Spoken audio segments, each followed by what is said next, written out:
एक लड़की जिसका नाम नैना है, वह सड़क पर तेजी से अपनी स्कूटी दौड़ा रही थी।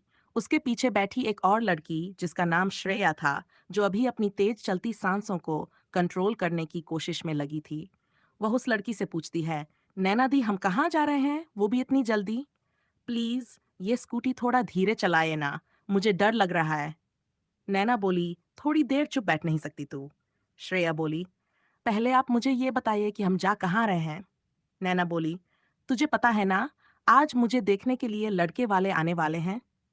श्रेया ने कहा, हाँ, मैं जानती हूँ, आंटी ने मुझे बताया था। पर हुआ क्या है? मुझे उससे शादी नहीं करनी। श्रेया प्लीज कुछ करना, मैं किसी और लड़की को पसंद करती हूँ। तभी श्रेया बोली, तो दी, आपको ये बात अंकल को बतानी चाहिए थी ना?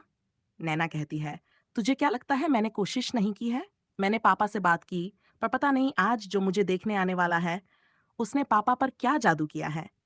पापा एक ही रट लगाए बैठे हैं कि शादी होगी तो उससे ही होगी। इसलिए मैं तुझे लेकर यहाँ चली आई। जब तक वो लोग वापस नहीं चले जाते, हम यहीं रहेंगे। फिर वे दोनों रेस्टोरेंट में जाकर बैठ जाती हैं। श्रेया, जो कब से उसकी बात ध्यान से सुन रही थी, कुछ सोचकर बोलती है, दी, अगर आप अंकल को घर पर नहीं मिली और उन्होंने आपका रिश्ता ऐसे ही तय कर दिया तो? नैना घबराते हुए बोली, ये तो मैंने सोचा ही नहीं। तभी श्रेया सोचते हुए बोली, दी, हम कुछ ऐसा नहीं कर सकते कि उस लड़के को ही घर जाने से रोक सके। नैना बोली, पर वह हमारे कहने से रुकेगा थोड़ी ही। फिर श्रेया बोली, हाँ, पर अगर कुछ ऐसा करे कि वह घर तक ना पहुंच सके तो?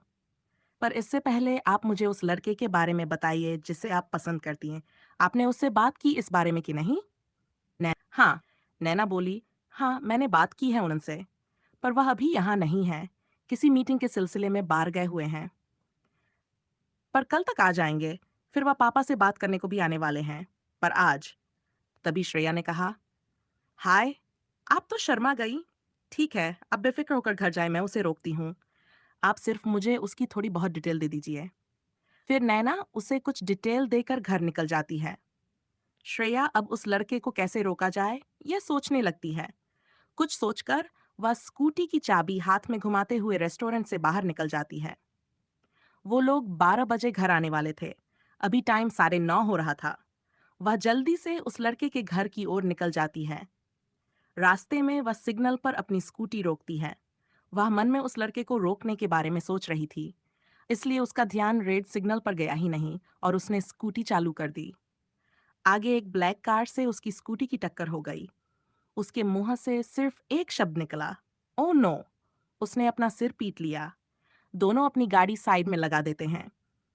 ट्रैफिक हवालदार भी वहां आ जाता है। उस कार से उसका ड्राइवर बाहर निकलता है और निकलते ही श्रेया पर भड़क गया। ड्राइवर बोला, आपको दिखाई नहीं देता क्या? उसने अपनी गाड़ी को देखा। स्कूटी के टकराने से वहां काफी गहरा स्क्रैच हो गया था। उसने देखा तो उसका गुस्सा और बढ़ गया। ड्राइवर बोला, अगर आपको गाड़ी चलानी नहीं आती तो क्यों लेकर घूमती हो? और ना जाने वह क्या क्या बोलने लगा। तभी श्रेया बोली, देखिए, मैं मानती हूँ मुझसे गलती हुई है, पर मैं आपसे माफी मांगती हूँ, प्लीज मुझे माफ कर दीजिए। तभी उस गाड़ी से एक लड़का बाहर निकला। 6 फुट हाइट, गोरा रंग, छोटी नाक, पतले होठ। वह बहुत हैंडसम लग रहा था। किसी भी लड़की को अपनी ओर अट्रैक्ट करने के लिए उसकी सिर्फ एक झलक ही काफी थी। श्रेया भी उसे देखती रह गई। तभी लड़का कार को देखकर बोला, तुम्हारी माफी मांगने से जो हमारा ये नुकसान हुआ है वह ठीक हो जाएगा। अब गलती तो श्रेया से हुई थी, इसलिए उसने एक प्यारी सी स्माइल के साथ कहा, आपका जो भी नुकसान हुआ है, मैं देने के लिए तैयार हूँ।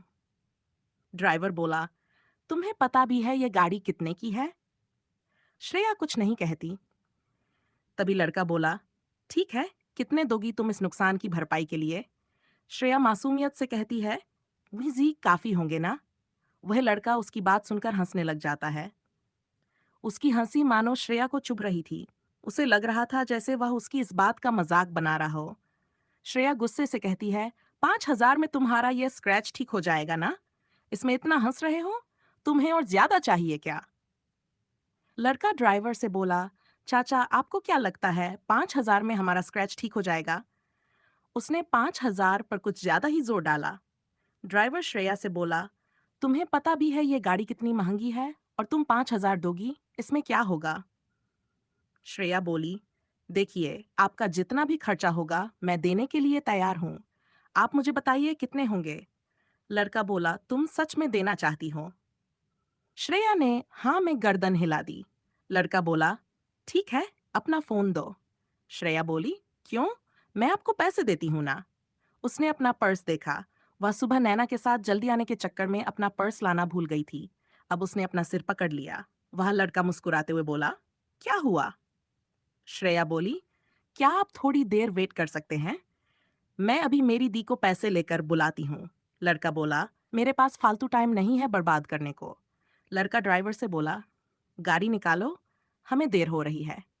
लड़का श्रेया से बोला, फोन दो। श्रेया ना चाहते हुए भी अपना फोन उसे दे देती है। वह लड़का उसके फोन में अपना नंबर डायल करता है और बोला, ये मेरा नंबर है, अपना प्रॉमिस भूलना मत, बिल भेज दूंगा। और अपनी गाड़ी में बैठकर रवाना हो जाता है। श्रेया तो बस उसे देखती रह जाती है। वह लड़का अपनी गाड़ी लेकर आगे बढ़ गया और श्रेया बस उसे जाते हुए देख पाई। उसका मन तो कर रहा था कि इसकी अकल ठिकाने लगाए, पर अभी उसके पास भी टाइम नहीं था। वह भी अपने रास्ते निकल गई। गाड़ी में बैठा वह लड़का मन ही मन मुस्कुरा रहा था। उसके पास बैठा हुआ रोहित, जो कबीर का छोटा भाई है, वह उसे देखकर कहता है, क्या बात है?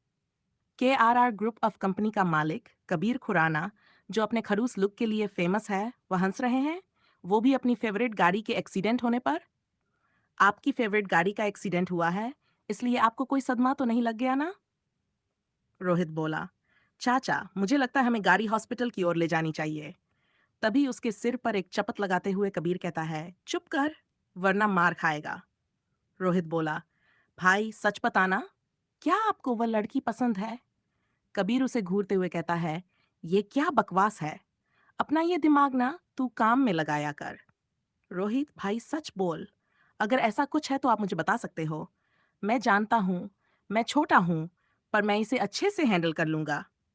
कबीर उसके कान पकड़कर कहता है, अच्छा तो मिस्टर रोहित खुराना इतने बड़े हो गए हैं कि अपने बड़े भाई की शादी भी करवा सकते हैं। रोहित बोला, आओ भैया, कान छोड़ो ना, मैं तो बस आपकी खिंचाई कर रहा था। जानता हूँ द ग्रेट कबीर खुरान किसी भी लड़की के पीछे नहीं भागते, लड़कियां कबीर खुराना के पीछे भागती हैं। ड्राइवर दोनों की प्यारी सी नोक-झोंक देख मुस्कुराने लगता है। कबीर और रोहित दोनों भाई हैं। इनका इस दुनिया में एक दूसरे के अलावा कोई नहीं है। इनका एक खास दोस्त और भी है। ये तीनों बचपन से साथ रहे हैं। तीनों के बीच बहुत प्यार और विश्वास है। तीनों ने अपनी मेहनत के बल पर KRR कंपनी खड़ी की है। दोस्त का नाम है रिहान कपूर। तभी रोहित कहता है, वैसे भाई, रिहान भाई कब आने वाले हैं? कबीर बोला, कल। उसका काम हो गया है, वह कल आ जाएगा। फिर ड्राइवर बोला, सर हम पहुंच गए। इधर श्रेया नैना को देखने आने वाले लड़के, जिसका नाम वंश था, उसका पीछा कर रही है। श्रेया कहती है, कमाल है, इसे तो दी को देखने जाना था, तो ये गाड़ी सड़कों पर क्यों दौड़ा रहा है? भाई, कहीं तो ब्रेक मार। वंश गाड़ी को रेस्टोरेंट के सामने रोकता है और अंदर चला जाता है। फिर श्रेया भी उसके पीछे अंदर चली जाती है और अंदर का नजारा देखकर दंग रह जाती है। वंश एक लड़की के साथ बैठा था।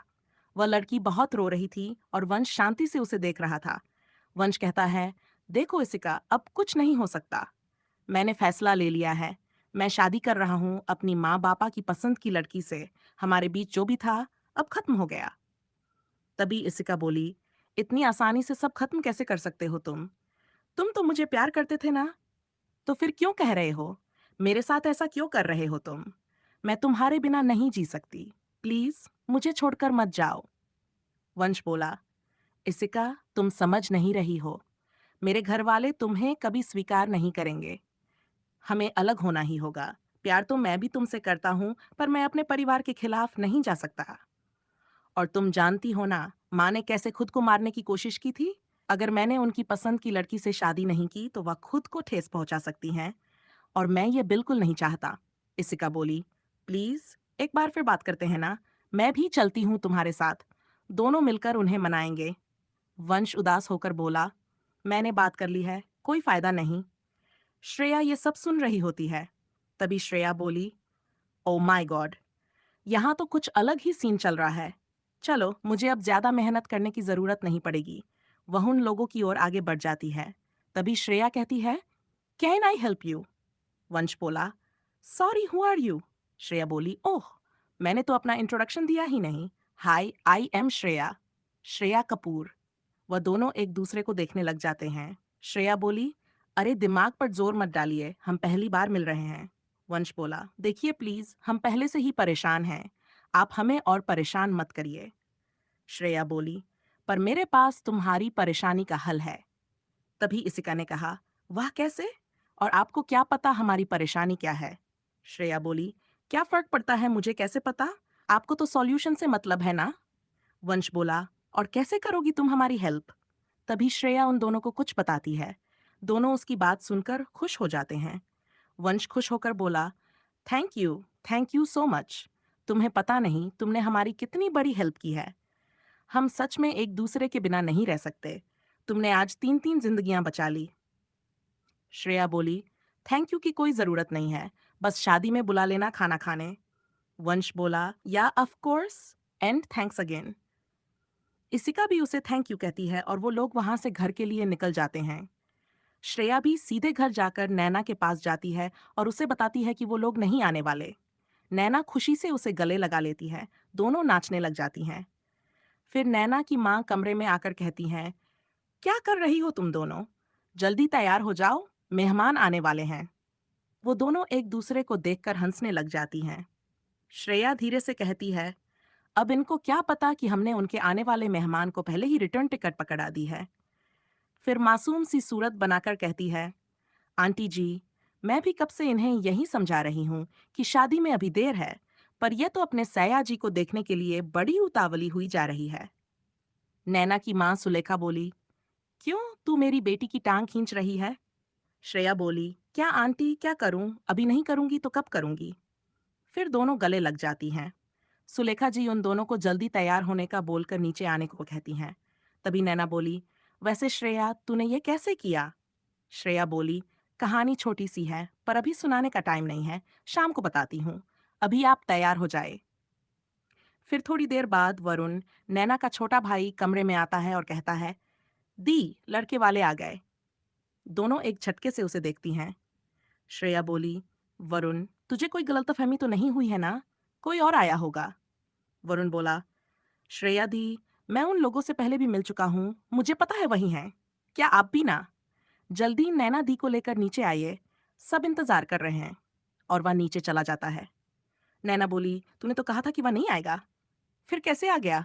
नैना बोली, देख श्रेया, मैं रेहान से बहुत प्यार करती हूँ, मैं किसी और से शादी नहीं करने वाली हूँ, तू कुछ कर। फिर नैना रोने लग जाती है। श्रेया उसे शांत करवाती है। श्रेया कहती है, दी, आपकी शादी रेहान से ही होगी, प्लीज आप रोना बंद करिए। पर अभी हमें नीचे जाना होगा, वरना अंकल यहाँ आ जाएंगे। आप टेंशन बिल्कुल मत लो, मैं हूं ना, कुछ करती हूँ। और नैना को लेकर नीचे चली जाती है। श्रेया वंश को देख इशारे में पूछती है कि क्या हुआ? वह कोई जवाब नहीं देता। ये देख अब श्रेया को भी टेंशन हो जाती है। वंश की तरफ से कोई पॉजिटिव रिएक्शन न मिलने पर श्रेया परेशान हो जाती है। अब दोनों परिवार के सदस्य एक दूसरे से बातें करते हैं और हंसने लगते हैं। इधर नैना और श्रेया दोनों ही बहुत परेशान होती हैं कि क्या नैना को अपने मनपसंद लड़के से शादी नहीं करने को मिलेगा। घर वाले बहुत खुश रहते हैं। घर वाले कहते हैं, चलो अब लड़का लड़की एक दूसरे को पसंद कर लें तो समझो ये रिश्ता पक्का है। अब दोनों को अकेला छोड़ दिया जाता है। दोनों के चेहरे उतरे हुए थे, क्योंकि वह दोनों ही अलग अलग लोगों से प्यार करते थे। नैना ने वंश से कहा, देखिए, हम आपसे शादी नहीं कर सकते क्योंकि हम किसी और से प्यार करते हैं। वंश के चेहरे पर हल्की मुस्कान आई। वंश बोला, नैना जी, मैं खुद ये शादी नहीं करना चाहता। मैं अपने माँ बाप के प्रेशर में ये शादी के लिए तैयार हुआ हूँ, क्योंकि मेरी माँ ने पहले भी अपनी जान देने की कोशिश की है। मैं अपनी माँ को नहीं खोना चाहता, नहीं, तो मैं खुद किसी और लड़की को पसंद करता हूँ और उसी को अपनी जीवन संगिनी बनाना चाहता हूँ। लेकिन मेरे मम्मी पापा को वह पसंद नहीं है। मम्मी पापा जिद पर अड़े हैं कि मैं उस लड़की से शादी ना करूँ, नहीं तो वह अपनी जान दे देंगे। इसलिए मजबूरी में मुझे ये शादी करनी पड़ रही है। नैना परेशान होकर कहती है, वंश जी, मैं खुद ये शादी नहीं करना चाहती क्योंकि मैं किसी और को पसंद करती हूँ। ये सुनते ही वंश का चेहरा खिल उठता है। उसने नैना से कहा, नैना जी, आपने मुझे ये बात पहले क्यों नहीं बताई? जब हम दोनों ही अलग-अलग लोगों को पसंद करते हैं, तो हम शादी के बाद कैसे एक दूसरे के साथ खुश रह सकते हैं? हम शादी प्रेशर में आकर कर भी लेते हैं, तो भी हम खुश नहीं रह पाएंगे। इस तरह 4-4 जिंदगियां खराब हो जाएंगी। नैना और वंश तय करते हैं कि वह यह शादी नहीं करेंगे और बाहर जाकर अपनी मां को इस रिश्ते के लिए मना कर देंगे। जब कारण पूछाएगा तो बोल दिया जाएगा कि वह दोनों किसी और को पसंद करते हैं। इधर कबीर को श्रेया का चेहरा बार बार परेशान करता है। वह उस एक्सीडेंट को सोचता है और मुस्कुराता है। शायद कबीर को श्रेया से प्यार हो गया। तभी उस दिन से श्रेया का ख्याल कबीर को परेशान करने लगा। वो रोज श्रेया का नंबर अपने फोन के स्क्रीन पर लिखता। इधर वंश और नैना बाहर जाकर इस रिश्ते को मना कर देते हैं। श्रेया घबराई हुई थी कि अब क्या होगा। जब परिवार के सदस्य वजह पूछते हैं तो वंश कहता है, मुझे ये लड़की पसंद नहीं है। नैना की माँ नैना से पूछती है, क्या हुआ, ये लड़का ऐसा क्यों बोल रहा है। फिर नैना, श्रेया और उसकी माँ थोड़ा किनारे हटकर बात करते हैं। नैना बोलती है, माँ मुझे शादी नहीं करनी, और रोने लगती है। तब उसकी माँ पूछती है, क्या बात है। नैना रोती रहती है। तब श्रेया कहती है, आंटी जी, मैं बताती हूँ। दरअसल नैना दी किसी और को पसंद करती हैं और उसी से शादी करना चाहती हैं। वह लड़का बहुत अच्छा है और वेल सेटल्ड है। छोटा परिवार है। नैना दी बहुत खुश रहेंगी। और एक बात आंटी जी, आप जिस लड़के से शादी करवाने जा रही हो, वह किसी और लड़की से प्यार करता हो, तो क्या आप चाहेंगी कि नैना दी को अपने हक का प्यार ना मिले? इस तरह वह खुश नहीं रह पाएंगी। नैना की माँ थोड़ी देर चुप रहती हैं और फिर नैना को गले से लगा लेती हैं और कहती हैं, बेटा, ऐसी बात थी तो पहले क्यों नहीं बताया? पहले बताया होता तो ये सब नहीं होता। श्रेया बोली, आंटी जी, दी बताना चाहती थी लेकिन अंकल जी की वजह से चुप थी। अब तीनों बाहर जाते हैं तो नैना के पापा को माँ इशारों में अंदर बुलाती है और उनको सारी बातें बताती है। जब उनके पापा जानते हैं कि उनकी बेटी किसी और को पसंद करती है तो पहले गुस्सा होते हैं, लेकिन उनकी माँ के समझाने के बाद समझ जाते हैं और तय करते हैं कि बच्चों की खुशी में ही सबकी खुशी है। वो कहते हैं, हम शादी अपनी तरफ से करवा देंगे और बच्चे खुश नहीं रहेंगे तो क्या फायदा। आगे चलकर ऐसा रिश्ता सफल नहीं होता और तलाक का कारण बन जाता है। तभी वह दोनों बाहर आकर लड़के वालों से माफी मांगते हैं कि हम यह रिश्ता नहीं कर सकते, और उनको भी समझाते हैं कि बच्चों की खुशी में अगर हम अपनी खुशी ढूंढेंगे तो परिवार में खुशी रहेगी। वंश की मां को भी एहसास होता है कि वह अपने बेटे के साथ गलत कर रही हैं। वह भी वंश की शादी इसिका के साथ कराने के लिए तैयार हो जाती हैं। तभी लड़के वाले खुशी खुशी वहां से विदा लेते हैं और अपने घर चले जाते हैं। इधर नैना की माँ पापा पूछते हैं कि वह लड़का कौन है। नैना बताती है कि वह केकेआर कंपनी का मालिक है, उसका नाम रेहान है। उसके मम्मी पापा उस लड़के को अपने घर बुलाते हैं। रेहान जो बाहर गया था किसी काम से, वह वापस आता है और दूसरे दिन रेहान और उसके दोनों दोस्त कबीर और रोहित भी साथ आते हैं। नैना के मम्मी पापा उनका स्वागत करते हैं और उनसे ढेर सारी बातें करते हैं। तभी नैना की माँ श्रेया को आवाज लगाती है, बेटा चाय ले आओ। श्रेया ब्रेकफास्ट लेकर बाहर आती है और जब चाय की ट्रे टेबल पर रखती है, उस समय कबीर वहां नहीं होता है। उसे एक कॉल आता है जिसे अटेंड करने के लिए वह बाहर चला जाता है। इधर श्रेया सबको चाय दे रही होती है। उतने में ही रेहान कबीर को आवाज लगाता है, कबीर भाई कहाँ हो, इधर आओ, चाय ठंडी हो रही है। कबीर बोला, हाँ हाँ आ रहा हूँ भाई। तभी कबीर अंदर आता है। श्रेया और कबीर एक दूसरे को देखते हैं। कबीर बोला, तुम? श्रेया ने कहा, आप आप यहाँ कैसे? आप यहाँ भी आ गए? हम बोले थे ना कि हम आपका सारा भुगतान कर देंगे। वहां बैठे सभी लोग आश्चर्य से देखते हैं। रोहित ये सब देखकर हंसता है। रेहान कबीर से पूछता है, कबीर तुम एक दूसरे को जानते हो? नैना भी श्रेया से पूछती है, क्या बात है, किस भुगतान की बात कर रही हो? तब श्रेया नैना को सारी बातें बताती है। पैसा, श्रेया जब वंश से मिलने जा रही थी, तभी जो हुआ था वो सब वह नैना को बताती है। तभी कबीर रिहान से कहता है, अरे भाई मैंने बताया था ना एक्सीडेंट के बारे में। तब रोहित अपने भाई को चिढ़ाते हुए कहता है, हाँ जी, इस एक्सीडेंट के बाद से भाई के तेवर बदले बदले दिख रहे थे। वहां बैठे सभी लोग ये सुनकर हंसने लगते हैं। श्रेया और कबीर एक दूसरे को देखते हैं और हंसते हैं। तभी नैना के मम्मी पापा रिहान से पूछते हैं, बेटा तुम्हारे मम्मी पापा? रिहान कहता है, अंकल जी, मेरे मम्मी पापा अब इस दुनिया में नहीं हैं। जो है बस यही दोनों हैं। और वह कबीर और रोहित की तरफ इशारा करता है। नैना के मम्मी पापा बोले, अच्छा, सॉरी बेटा, रिहान बोला, अरे कोई नहीं अंकल, इट्स ओके। नैना के मम्मी पापा नैना और रिहान का रिश्ता पक्का करते हुए बोले, चलो बेटा, अब तुम हमारे माद हुए। इधर कबीर चुपके चुपके श्रेया को देखे जा रहा था। वह कबीर खुराना, जिस पर हजारों लड़कियां फिदा थीं, वह आज अपना दिल एक लड़की को बैठा था, जिसका नाम था श्रेया। कबीर तो श्रेया को पसंद करने लगा था, लेकिन श्रेया कबीर को पसंद करती है या नहीं, ये नहीं पता था। फिर नैना के मम्मी पापा बातें करते हैं और उनके जाने का समय हो जाता है। कबीर और रोहित भी पांव छूते हैं और घर से बाहर जाने लगते हैं। उनको छोड़ने श्रेया, नैना और उसके मम्मी पापा भी बाहर तक जाते हैं। कबीर जाते जाते श्रेया के पास आकर बोलता है, भूलना मत, प्रॉमिस पेमेंट पेंडिंग है, और यह कहकर गाड़ी में बैठ जाता है। कबीर, रिहान और रोहित अब नैना के घर से चले जाते हैं। इधर नैना श्रेया को छेड़ती है, कबीर जी का पेमेंट किया था या नहीं? श्रेया चिढ़ते हुए बोली, क्या नैना दी, आप भी ना? अब आप भी मत शुरू हो जाए, एक लोग कम हैं जो आप भी शुरू हो गईं। नैना श्रेया को गले लगाते हुए बोली, अरे मैं तो बस यूं ही बोल रही थी, पर पता नहीं क्यों ऐसा लगता है कि कबीर जी तुझे पसंद करते हैं। तभी श्रेया हंसते हुए बोली, कुछ भी दी आप भी, पता नहीं क्या सोचती रहती हैं। फिर रात में सब डिनर करके अपने अपने रूम में चले जाते हैं। तभी श्रेया अपने रूम में जाती है और सोने की कोशिश करती है, लेकिन जैसे ही वह आंखें बंद करती है, उसे कबीर जी का चेहरा नजर आता है और उसकी आंखें फिर से खुल जाती हैं। ऐसे ही काफी देर तक श्रेया परेशान रहती है। कभी बालकनी में जाती है, तो कभी किताबें पढ़ने लगती है, लेकिन कबीर जी का चेहरा और उनकी आवाजें सुनाई देना बंद नहीं होती। फिर उसके फोन की बेल बजती है। रात के 2 बजे थे। देखा तो अननोन नंबर था। श्रेया ने कॉल कट कर दिया। उधर से फिर से कॉल आता है। कॉल रिसीव न होने पर टेक्स्ट मैसेज आता है, श्रेया जी कॉल तो उठाइए, मुझे पता है आपको नींद नहीं आ रही होगी। तभी फिर से कॉल आता है। श्रेया कॉल उठाती है और कहती है, हेलो कौन?